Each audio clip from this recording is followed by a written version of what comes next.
নমস্কার। আজ কথা বলবো আমাদের পড়শি দেশ বাংলাদেশকে নিয়ে, যে দেশটা নিজেকে উন্নতির শিখরে নিয়ে পৌঁছে গিয়েছিল, আর আজ কিভাবে সেই দেশটা এত তলদেশে অবনতির পৌঁছে যায়। তো চলুন শুরু থেকেই জানা যাক। দেখুন, বাংলাদেশে কিন্তু একটি ছোট্ট আকারের আন্দোলন শুরু হয়েছিল, যেটার নাম ছিল কোটা সংস্কার আন্দোলন, এবং এটা লিড করছিলেন সেখানকার ছাত্র যুব সমাজ।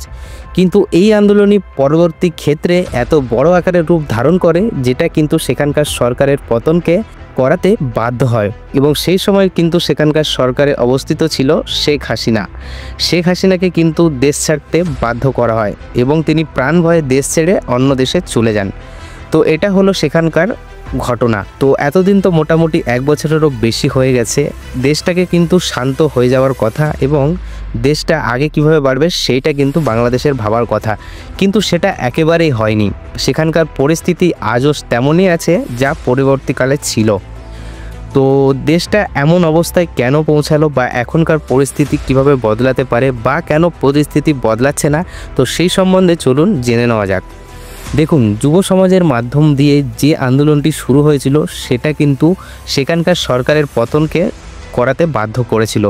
এবং শেখ হাসিনা চলে যাওয়ার পরে শেখ হাসিনার বাড়ি, শেখ হাসিনা যেখানে থাকতেন সেই জায়গা, এবং শেখ হাসিনার দলের যে সকল কর্মী ছিলেন তাদের সবার সাথে কি হয়েছে সেটা কিন্তু আমরা সবাই জানি।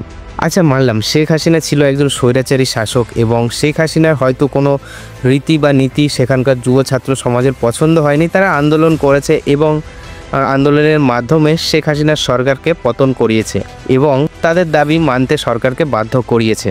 তো পরবর্তীকালে এটাই হওয়া উচিত ছিল যে সেখানে সঠিক নির্বাচন হয়ে একটি নির্বাচিত সরকারের আসার, কিন্তু এখনও পর্যন্ত সেইটা হয়নি।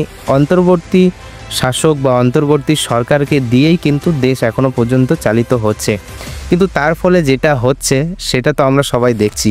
সেখানকার সংখ্যালঘু মানুষদের ওপরে কিভাবে অত্যাচার হয়েছে এবং সংখ্যালঘু মানুষদের ওপর আজও কীভাবে অত্যাচার হচ্ছে সেটা কিন্তু আমরা প্রতিদিনই নিউজ চ্যানেলগুলোতে দেখতে পাচ্ছি। এবং সেনার হাতে ক্ষমতা চলে যাওয়ার পরে সেনা যে কিভাবে সেখানকার মানুষগুলোর ওপর অত্যাচার করছে সেটা কিন্তু আমরা সবাই জানি।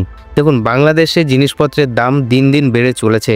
বাংলাদেশকে নিজের আগের অবস্থাতে ফিরে যেতে হলে ইমিডিয়েট কিন্তু বাংলাদেশকে নির্বাচিত সরকারকে গঠন করতে হবে এবং সঠিক পদ্ধতির মাধ্যমে দেশকে আবার চালিত করতে হবে, এবং দেশের মানুষকে সবার আগে বোঝাতে হবে অন্তর্বর্তী দ্বন্দ্ব বাদ দিয়ে কিভাবে দেশকে আগে বাড়িয়ে নিয়ে যাওয়া যায় সেটাই ভাবতে হবে। তো এর জন্য কি শেখ হাসিনাকে দেশে ফিরতে হবে, বা ওখানকারই কোনো সরকার দেশটাকে ঠিকঠাকভাবে চালাতে পারবে, সেটা কিন্তু আপনারাই বলবেন। তো আজকের ভিডিওটা এখানেই শেষ করছি। ভিডিওটা ভালো লাগলে অবশ্যই একটি লাইক করবেন আর চ্যানেলটিকে সাবস্ক্রাইব করে নেবেন। ধন্যবাদ।